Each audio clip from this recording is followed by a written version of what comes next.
Waiting tables in a hip part of town. Place is fucking busy all the time. My section is half of this big outdoor patio overlooking a residential street. In the weeds, so I barely notice when this young Asian girl walks through the patio gates over towards me. I'm carrying a tray full of drinks, but she grabs my arm and kinda tugs on it.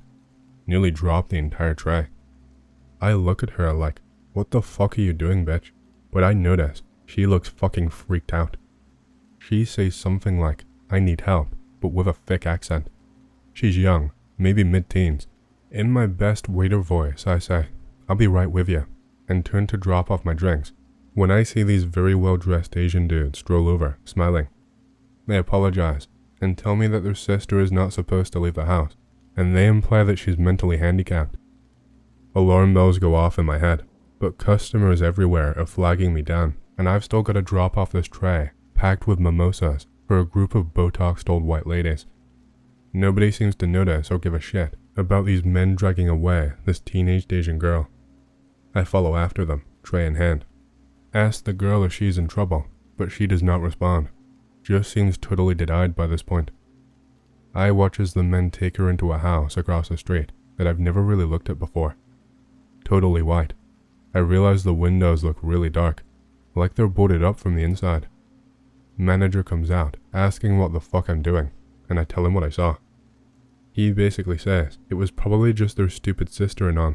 Go take care of your fucking tables. I do, but I call the anonymous tip line during my break to tell them what I saw. Nothing ever comes of it. I worked at this place for maybe another 2 months. House was still there when I quit. Noticed during that time that different people were always coming and going. It had to be a whorehouse or something. One evening, I'm leaving work, heading to my car, parked down the street. Hear someone walking behind me and glance back. Do a double take. It's one of those nicely dressed Asian dudes from before. Nodded politely because I'm a pussy. He just stared me down. Get a bad feeling and keep my eyes on him as I unlock my car door. He walks up to the car sitting behind mine and gets into the driver's seat. I notice there's a guy already sitting inside, in the passenger seat. He's staring at me too. Fuck. Throw open the door, jump into the car, and crank the ignition. But the Asian dudes are already pulling up next to me, kinda blocking me in. There was a car in front of me. Both guys are staring me square in the eye. Guy in the passenger seat is casually tapping a gun against the window. Did he die? No. They just drove off slowly after that. I quit my job not long after. Something not paranormal, but that has bugged me since it happened, is that I saw this kid's face on the news one time. I recognized him. I'd seen him on and off at this park near my job. I know I'm going to get called a moron for this story, but whatever. There's this park by my old job. It's a well-known cruising spot in the gay scene. I found out about it from my boss, who was this really raunchy older gay man. He described how guys have been going there to blow/fuck each other since the 70s or something. I got curious and drove around there one day to see if I could spot any unusual activity. I was surprised by how blatant it was. There were these little secluded areas in the park where you could park your car, and you'd be shielded on basically all sides by thick trees and tall grasses, so cars would pull in there and park. Then the drivers would prop their doors open and just sit there, which seemed to be a signal that they were looking for some action. Passing cars would see this and pull in. They too would park, and that driver would walk open to the vehicle with an open door and proceed to blow the dude inside. Couldn't see the actual act, but it's obvious what was happening. Anyway, I was hooked on this shit because of how sleazy it was, and I'd find myself randomly going to the park out of morbid fascination. Once, I saw this one guy who was really young, as in way too young, maybe 14 or 15. I was parked nearby, and he was coming out of the woods. He stood at the tree line, watching the cars for a while. I figured maybe he was just a curious gay teen, watching the older men. Kinda weird, but whatever. I'm in no position to judge. After that, I'd see this kid periodically. One time, I watched as a man went over to him, and two disappeared into the woods. After this, any time I saw the kid, he'd be disappearing into the woods with a much older man. Then one day, a few months later, I saw his face on the news. Right away, my stomach dropped. I knew what it was before the news anchors even said it. Assaulted and murdered. I have no idea, but I felt responsible. Like I should have interceded or something. I don't know what I could have even done. But fuck, I carried a ton of guilt about that for a long time. Hey fuckers. After some cool meditation experiences and a giant number of coincidences, I had a neat dream where a cube made out of words, Metatron, was being rotated, and when different words lined up, three-dimensionally, they would obtain meaning. Whatever was rotating the cube used it to tell me something, and then went to move me up, but I had to wake up for work. It's been about 3 years since then, and I got put under anesthesia for a stomach camera, and I saw that cube again. Rotated cube to obtain meaning. Next, the cube was removed. We practiced the same thing, but this time with no cube to visualize. Language performed by combining basic thought forms. I moved up. Big orb resonating the thought forms. It was translating the center. The center tried to communicate to me directly, but it was incomprehensible. The orb translates again that all is one, etc. Religious stuff. The center tried to speak, but I cannot comprehend the complexity of its language, and it becomes disappointed. I ripped the IV out while unconscious. Woke up while being wheeled back to the waiting room. Immediately asked the camera operator, what is the metabolic process of your anesthetic? He doesn't know. I was under the impression that these reoccurring religious figures are part of your unconscious process, and that's why we all report meeting the same creatures. It also turns out anesthetic is made with easy-to-process molecules that absorb into fat, and since your spinal cord and nerve cells are fatty cells, they get flooded with this chemical, which stops their ability to carry information. The chemical is processed out just like anything else you inhale or eat, which is when you start sending and receiving information again. But that is Psi, this is X. What was going on? I am going to tell you something that will sound insane, but it is true. God showed me a vision of the end when I first got saved. I have never had anything like this other than at that time in my life. There were men in black, in full tactical gear, with no skin showing, all covered with black. They had the American flag patch on their shoulder. They were hopping out of this sort of armored vehicle. I described the vision later to a guy who had served, and he, without missing a beat, said, "Oh, that sounds like a Lenko Bearcat." I googled it, and that was the same vehicle that I had seen. Anyways, at this time, they were getting all of the people to deny Christ and giving them huge cash incentives. All of the Christians were fleeing from these groups of soldiers or police, armed men either way. Each group of say 50 of these soldiers had a demon in a black robe, and they were here, in our world. The soldiers were chasing the Christians, and when they would catch them, they would behead them. The people who had rejected Christ were on their phones and taking pictures and pointing out where the fleeing Christians had gone. They were leading them down these sort of rabbit trails. By that, I mean the escape routes lead into traps, and the non-Christians were selling them out and helping the soldiers find them. They were excited to do it. They enjoyed it. At the end I saw the dark, overcast skies open up, and this glorious light came down, and we all knew who it was. Everyone had this sort of feeling like they had lost everything that ever mattered.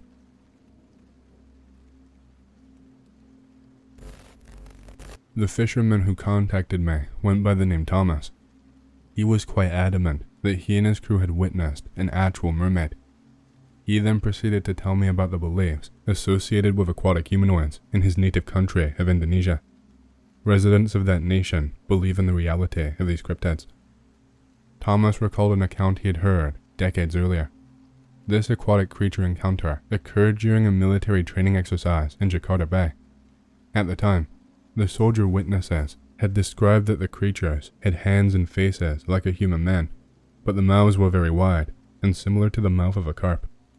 The length of these creatures was about 5 feet, their skin was pink, and on his head were spikes. Unlike classic mermaids, these beings had ordinary human legs, not fish-like tails. They briskly shoaled near the witnesses. At first, the soldiers believed that these were just people swimming, but when one of the creatures turned to face them, they noticed that the features are not human. Immediately after that, the creatures plunged headlong into the water and disappeared from view. The witnesses looked at the water for a while, but the creatures never reappeared. When the soldiers met with several of the fishermen at shore and asked them about the sea creatures, they said that these creatures are called orang ikan. Orang means people, and ikan is fish. In another incident, a police commander was summoned to a village west of Jakarta. When the commander arrived, he was told that a dead orang ikan was found and was moved to the hut of the head of the village. The commander went to examine the body. He described the creature was 150 centimeters in length, with reddish shoulder-length hair. The neck was covered in sharp thorns, and the face was hideous and resembled the face of a monkey. It had a short nose, a low forehead, and small ears. The mouth had no lips and was wide as the face, and the teeth in the mouth were small, but sharp as needles. The fingers on the hands and feet of the creatures were webbed, and the rest of the body was covered with tufts of algae. The commander could not understand what this creature was, and of what species it belonged to. Never before had he heard about these creatures, and it frightened him. To tell the whole premonition that I had, I would need about 5 or 6 posts, so I will condense it as much as possible, using movies as reference. Single government, demolition man style. 2 types of people. 99.9% of people conform. Very few free people. Majority of people never leave their homes. Food is supplied to them. They work and socialize from home. They believe it's too dangerous to go outside, and that the free people are savage killers and thugs and monsters. No comfy sewer system society, like in Demolition Man. Free people are hunted constantly. Government has huge, mobile gun platforms and flying gunships. Looks like Terminator 2, Machine's future. Legions of troops constantly searching everywhere for free people to eradicate. Free people are completely unarmed. Guns and ammo ran out long ago. Just finding somewhere safe to sleep at night is extremely difficult. Government willing to carpet bomb a 100-acre area on suspicion that there is a free person there. Unlimited military budget. Farming, agriculture all gone. People are fed synthetic stuff, piped to their homes. Not even any wildlife to hunt. No way for free people to feed themselves other than theft and occasionally fishing, but rivers, lakes, and coasts are patrolled by the government too. Outside of safe cities, entire world basically looks like World War I battlefields, only with more troops and mechanized gun platforms. In the dream, I just arrived in a new area and was trying to hook up with other free people there. Had to go through a variety of tests to prove I'm not a government plant trying to destroy them from the inside, as that's a common thing. I had some food on me and was using it to barter for a place to sleep for the night. It was utterly hopeless. We were basically just trying to survive. There was no possibility of peace. No point in trying to overthrow the government, as the majority of people were brainwashed. 100% of your time was used trying to find food. Eating worms was normal, and shelter, while dodging military patrols and gunships passing overhead. I lived as a homeless person for about 3.5 years, through my own choice. You think hobos have weird-ass stories for non-homeless people. You should try being in their shoes and listening to the shit they don't talk about, except with other hobos. Let me tell y'all a few of the stories I overheard / was told. A trio of homeless women told me that a black unmarked van would prowl around the city looking for homeless women by themselves, and whenever they were away from the others, the van would swoop in. A group of men would jump out, snatch the lady, then speed off. An older Native American told me that the bad spirits of the land had evolved to hunt in the cities of man and targeted those too sick or too high/drunk to get away, and that those caught had something changed in them. A guy missing his right arm and eye, with some wicked scars, warned me against going to the old steel mills because the iron eaters would try to catch you if they lived there. A hobo camp once told me that the homeless kids would be stalked by someone or something if they went off on their own, and if it caught them, they would not be seen again. One more. Don't sleep near the cemetery. The hooligan will come and steal your soul. There was a girl I had a crush on in elementary school who went missing. case is still unsolved. You can look it up. Weird thing is, she was acting spooky just before she disappeared, according to a friend who told me this. Elementary school, Virginia. Have a huge crush on this girl called Jennifer. That part's not really important, except to say that I noticed right away when she did not show up one day. Teachers start acting weird. Principal comes to talk to them all. They talk quietly in a group for a while. Nobody tells us anything, but it's clear something happened. We get the stranger danger speech after that. Jennifer's friend gets spooked by this and asks where Jennifer is. Teacher won't say. Jennifer's friend tells me something later at recess. The day before, Jennifer was kind of upset about a dream she had. She told her friend that she woke up in the middle of the night and saw herself standing by her bed. She was moving her mouth like she was talking, but no words were coming out. It looked like she had a hole in her head. Now Jennifer is not at school. Later that night, parents talk to me. They tell me Jennifer might not be coming back, etc. Years later, I find out Jennifer's parents were both shot and killed in their home. Jennifer was taken, but nobody knew where she was or who had her. Several weeks later, she was found shot in the head. I spent 20 minutes writing my experiences down before I realized I was a few hundred over the character limit. I'll leave an extremely abridged version of the background before I begin. Friends and I are on a trip throughout the Southwest, AZ, NM, TX, camping in various spots. I have a few stories, but I mainly want to focus on two. Can't go into full detail of why we were there without getting off topic and spending a lot of time explaining stuff that isn't integral to the stories themselves, so I'll begin. Be me, redneck, who browses out in K. Friends are with me, similar backgrounds. We're camping at a spot in West Texas where people come to shoot guns. Texas doesn't have a lot of BLM land. The few bits of acres that exist are ravaged and completely trashed. We're in one of those such spots. Whatever. Ma Texas and mo redneckisms. Anyway, we're shooting guns all through the day, lighting off fireworks, drinking a little bit. We decide to do target practice at a small hill to the northwest, adjacent to side-by-side trail. Trail isn't large enough for conventional vehicles. Only saw one RZR all day, and it was going opposite direction. Decide it's safe. Start firing. Halfway through shoot, a fucking Dodge Charger is going down the road. Immediately yell for my friends to cease fire. Drop my gun. I just about shat myself. Thought I'd just killed someone or shot a vehicle. They stop for a few seconds. We kind of wave in an apologetic manner. About a half mile up the road is a hill that leads back to the main road. They stop. See a person get out and get on a phone. I have no idea what they're doing. Thinking they're calling the cops or something. We kind of sit there, freaking out. No idea what's about to happen. Person gets back in their car. They approach. A million thoughts are racing through my mind. Is this it? Is this the day I'm about to die in a gunfight with some stranger in the middle of the fucking desert? Friends think similar thoughts. My story is too long, TLDR version. I wave them down. They asked for help with their RZR, off-road vehicle to uninitiated. Agree and apologize for shooting toward them. Act confused, as if I didn't. Think it's a fucked up cartel trap or something at first, but find their shit and it's on side. Help flip it. They thank me, take off hastily.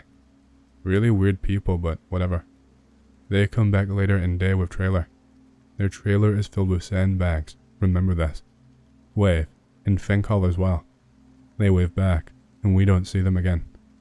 Come sunset, we decide to hike and get pictures. Beauty. As we go back to campsite, notice a collection of animal skeletons, ram and dog skulls in a circular shape. Really weird. Kinda spooks us, cause it was close to where we set up camp. We go back to camp. Our site is absolutely trashed. Nothing stolen, but all our food, ammo, supplies, scattered. See piss puddle near truck and think it was an animal, but then we noticed near tire marks. We decided to nope the fuck out of there. Load truck as quickly as we could. Had guns ready just in case we were being surveyed from a distance. Drive down that dinky road as fast as possible without fucking my suspension up. As soon as we approach the blacktop, we see a shitload of sandbags blocking the road. Well, 4x4 engage and go around it. Get to the interstate as fast as I could. That's when me and my friends realized that down in Texas, the only land is for private owners. No public land is safe in that state. This happened a while ago. Be doing a K challenge. Missed out in summer, so had to do it in the middle of winter. Flow ride of winter, so it doesn't really count. Set up camp. Bring only a 50-pound bag, recurve bow, and double bubble toil and trouble barrel shotgun with me. It's in the middle of an old clearing.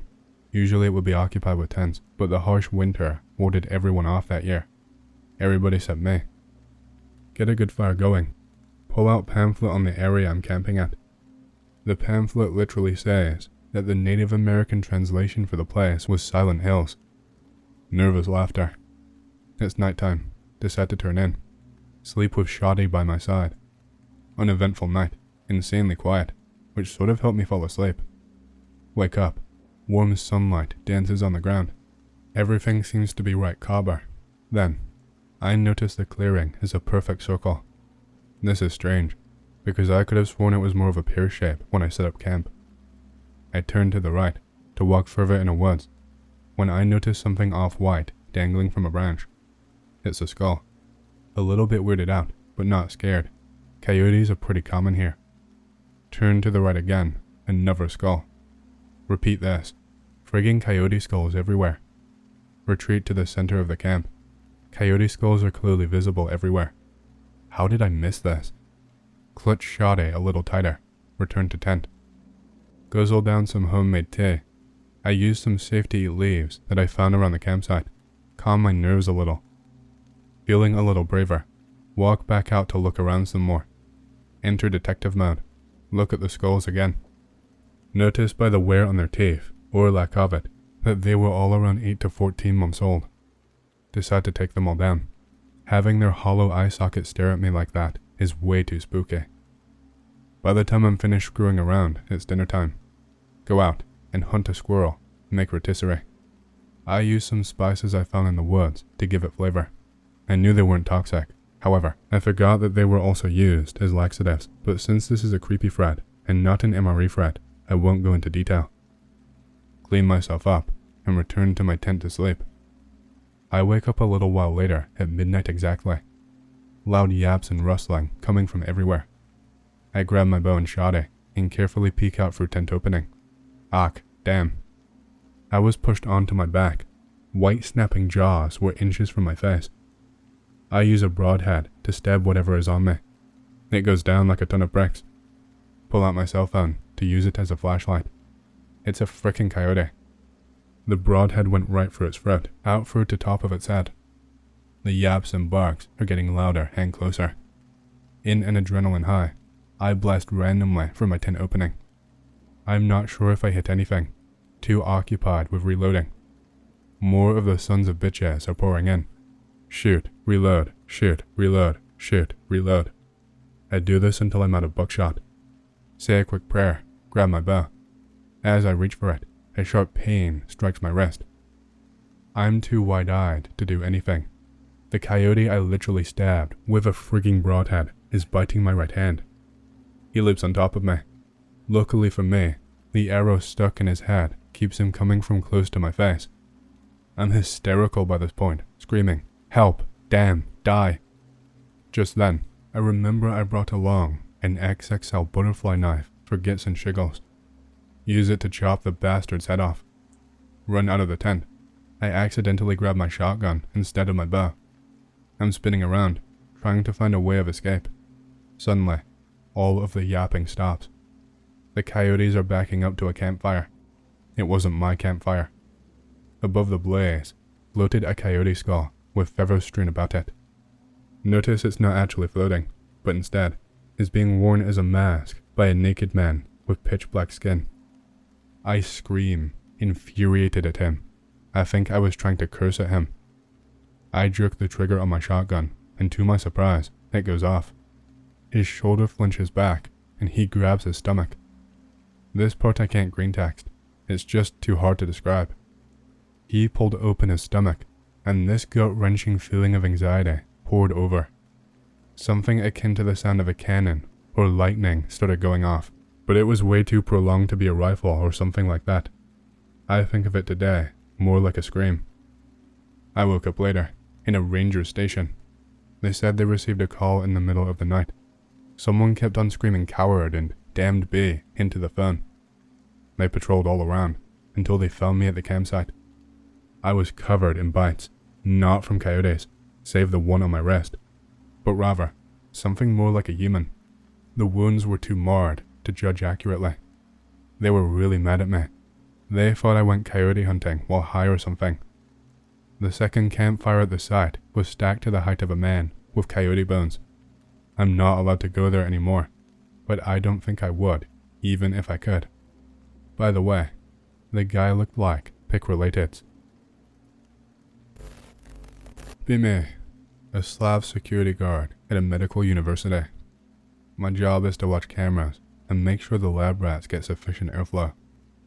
There are some students hanging out behind the university having a grill party. 6 hours into my night shift. See a hobo on a camera set up his shop. He seems sober and just trying to get some shut-eye. He's away from places where people can see him. Whatever. Leave him alone. I can't be bothered to call the police, and they would do fuck all about him. Every so often, check on the sleeping hobo. 8 hours into my night shift. The students already ended their grill party. They are wasted and on their way home. They are passing the hobo. One of the students starts pouring something on the hobo. I think another one threw a cigarette on him or something. Hobo is engulfed in flames. Jumps into decorative water stairs and douses himself. Students run off. I fucking write the report. It's swept under the rug because the student who doused the hobo has a girlfriend whose dad is a big sponsor of the university. When I was 17, me and some friends made a DIY diving machine that used 2 car batteries and an air compressor to pump air down a length of tubing. I tried it once, but the pump was sending in a fine mist of pump oil and I could not stand it. Our solution was to take one of those snorkel tubes and stuff it full of rags to filter out the oil. The spot we chose to test it out was a decent sized pond that connected up to the drainage system of a newly constructed shopping center / strip mall type place. My friend goes in with a new filter and he is going right towards the large black plastic corrugated drainage tube. All of a sudden, the tubing jerks and a whole bunch of bubbles blast out of the water.